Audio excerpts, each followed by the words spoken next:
Hi everyone from the future. I'm Khrushchev, the current leader of the USSR. I just got news that our first satellite, Sputnik, was put into space. Wait a minute. I'll call our beloved friend.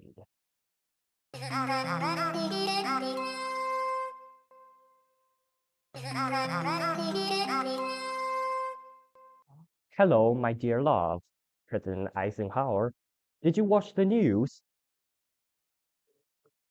Khrushchev is just a big metal ball.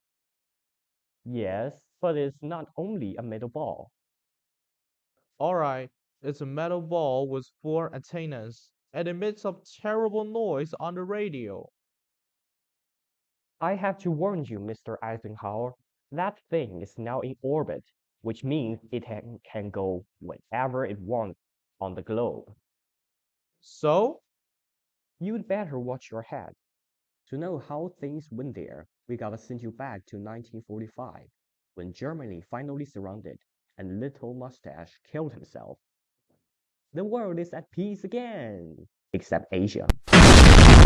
Now, the Allies lost their common enemy, so they start to dissolve. It was going to be some nice and easy deal. But then the USSR realized that the US have nuclear bombs. So then the USSR said, let us also make some nuclear bombs.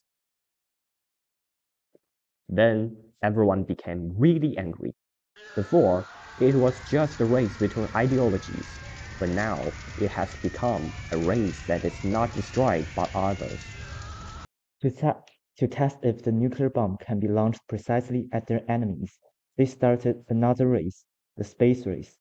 In 1957, as USSR successfully launched the first satellite, Sputnik 1, sent the first life to the space in 1958, and sent the first man to space in 1961, the US started to fear that they would be outcompeted and the USSR will launch the bomb. Just then, the US started its counterattack. In 1959, NASA was established. In 1961, John F. Kennedy announced goals to land on the moon, and in 1969, Apollo 11 successfully landed on the moon. Alright, so while the US and USSR were busy competing in space and building more nuclear weapons, things almost went very wrong. Let's go to 1962. In Cuba, just 90 miles from Florida, Fidel Castro has just solidified his communist government. The Soviet Union, led by Nikita Khrushchev, saw a golden opportunity to place nuclear missiles on the island. Suddenly, the world has a front row seat to potential Armageddon. Meanwhile, in Washington, President John F. Kennedy was sipping coffee when spy planes spotted something suspicious. Kennedy called an emergency meeting of his advisors, later nicknamed the X-Bomb. They had a few options. 1. Airstrike, blow them up, and start World War III. 2. Invasion, full-scale war in Cuba, and also start World War III. And 3. Blockade, quarantine Cuba, and hope Khrushchev backs down. At last, the US decided to use the blockade. In October 22, 1962, Kennedy announced to the world any missile launched from Cuba would trigger a full US response. The seas around Cuba was patrolled, Soviet ships approached, and tensions skyrocketed. For 13 days, the world held its breath. Then there's a breakthrough. Khrushchev offered a deal: remove missiles from Cuba, and the US promised not to invade Cuba. Secretly, the US also removed missiles from Turkey.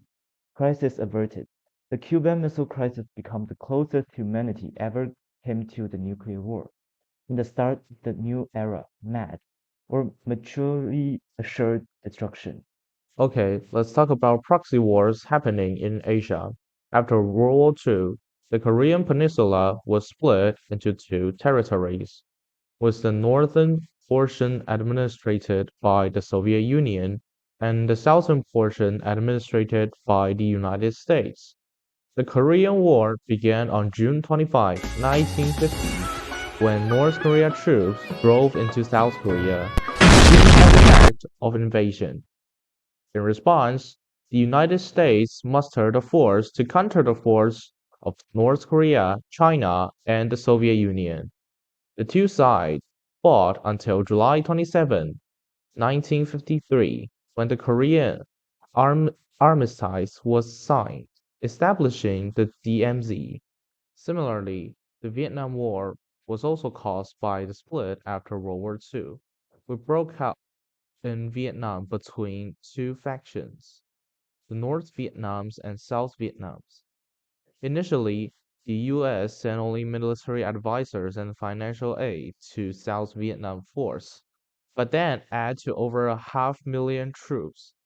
At its peak, 2.7 million in total. Due to Yuegong and guerrilla warfare in the forest, the American army struggled in the war. Following the pressure from the American public, President Nixon oversaw withdrawal of American force from the region by March 1973. The war continued across Vietnam until the falling of Saigon, the capital of South Vietnam.